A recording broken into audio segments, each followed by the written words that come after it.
humor, and more animation. He did write some other nice things in there, but I'm scarred forever with those words right here.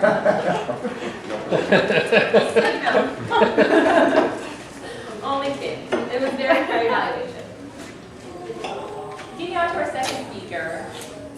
Lane has been with Toastmasters for almost a year, and in that time he's completed half of his speeches. So although this is speech number 10, he has not completed 10 speeches. He's going out of order in his manual. The objective of project number 10 is to inspire the audience by appealing to noble motives and challenging the audience to achieve a higher level of beliefs and or achievements, and to appeal to the audience's need and emotions for using stories and anecdotes and quotes to add drama. Please welcome Lane Kawaoka for speech number 10, titled Using Parkinson's Law to Get It Done. Hello, Toastmasters. So last week, we were in the other room there, and I had a flashback. So I was looking at the sheet came around, and we're signing up for roles. And I was like, well, I haven't done a speech in quite a while. And I know I have this problem, I'm sure all you guys have this problem. You know, nobody signs up for speeches, right? Like, you always feel like you have to have a perfect speech. So I just went lane. I just signed up 3 in a row because I figure, like, first of all, it's the holidays, nobody's signing up. I know we have this like little unwritten rule. Looks like India's not here today, so I can say it. So we have this unwritten rule about how you can't just sign up every single week because it gets boring if it's the same person. But I'm like, well, it's the holidays, nobody's signing up, who cares, right? And India hasn't been here the last couple of weeks. So I was like, I'm just gonna do it. I'm just gonna sign myself up and get it done. So Parkinson's law is, the theory is the amount of time you give yourself to do something, you'll get it done. Yeah, I mean the quality might not be as high, but it'll get done.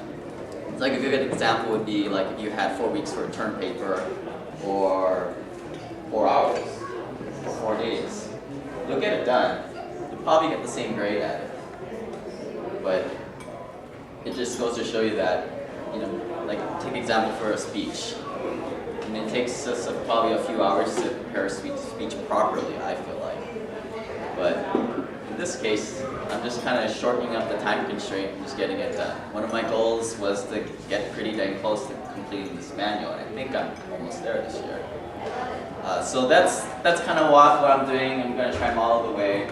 And then I thought to myself, okay, what am I going to do for my first speech? Well, perfect, inspire the audience.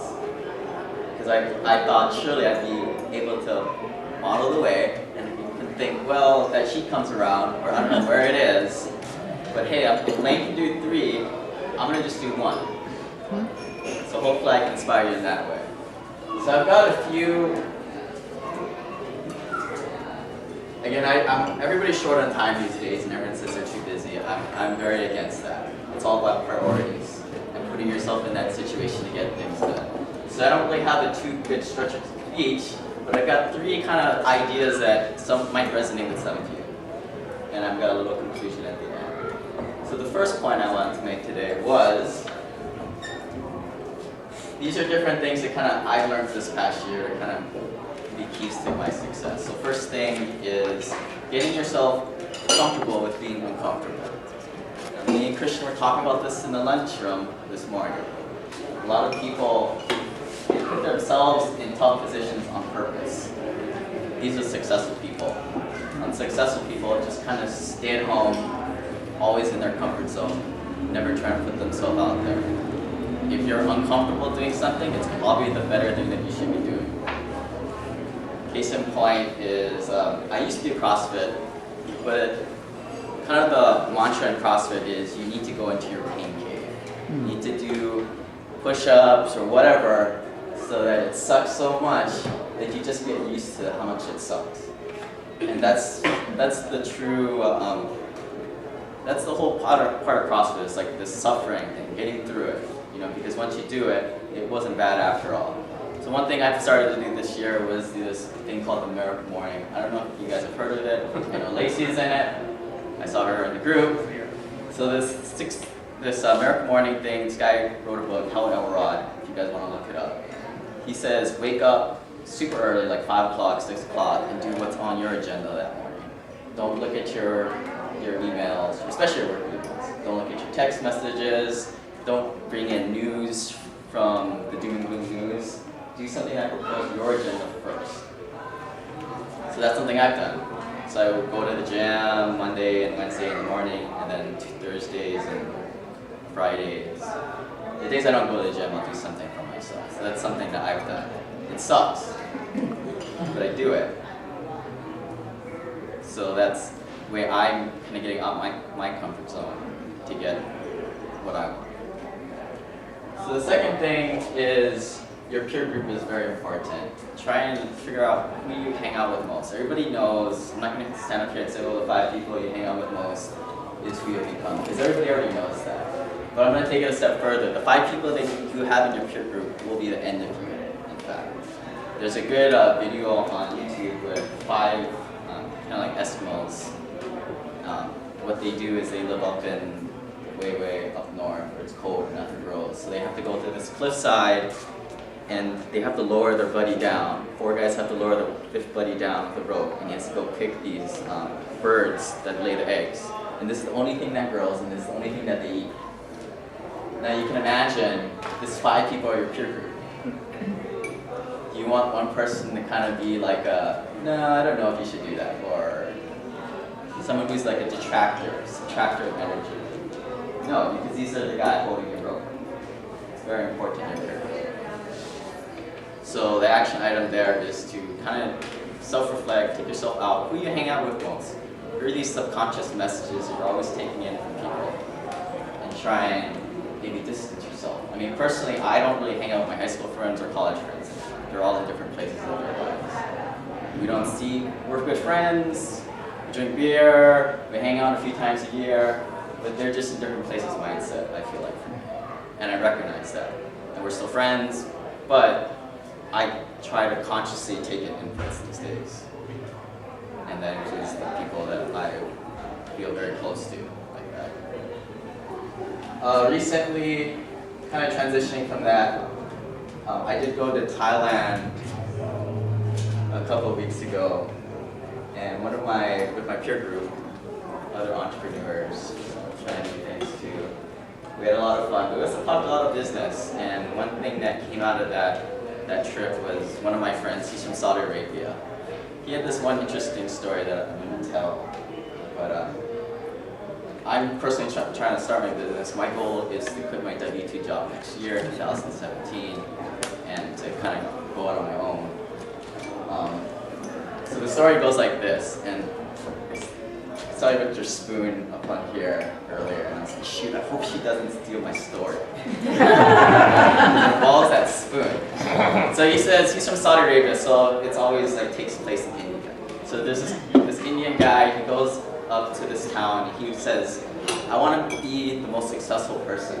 And everybody says, well, you go up to the guy on the top of the hill, and you ask him how you be successful, because he's very successful, he's got that mansion on top of it. So he goes up to the top of the hill, and he meets the guy, and the guy says, hey, what's the secret to success? How do I gain what you've got? He says, okay, take this spoon, stick it in your mouth, and he puts oil in the spoon. And he says, put it in your mouth and walk around my mansion. And then the guy says, cool, I'll do that. So he goes up, walks around the mansion with the spoon and the oil in the spoon. Kind of think of it like the egg with the spoon, that little game. So he comes around, the spoon is still in his mouth, he takes it out and he gives it to the old man. He says, okay, here, now tell me. He says, well, that oil is still in there, good job. But did you see all the stuff around my mansion, such as all the sculptures, all the flowers, all the beautiful things that I've created out here? And the guy's like, no, I didn't, because I was like paying attention to the oil, right? So he does it again, puts the spoon in his mouth with the oil, and walks around. He acknowledges all like the fish, the streams, the sculptures, all the cool things around the mansion. Gets back to the guy, and there's no oil in the spoon. So all the oil went all over the place. And then the old man says, well, that's the secret to success right there. You need to get both. You need to keep the spoon in your mouth, keep the oil in there, which is sort of symbolic to your business or your passion, what you're trying to fulfill forward. But also go through life or walk around the mansion and figure out, or well, not figure out, but to acknowledge the beautiful things that are around you. So have fun and move your business forward. So that was kind of one takeaway I had that came out of my trip a couple of weeks ago that I can kind of take forward. In conclusion, I gave you a few things to think about, I hope. Made some points just to kind of reflect at this time of the year. It's kind of the time where we should be thinking about our goals.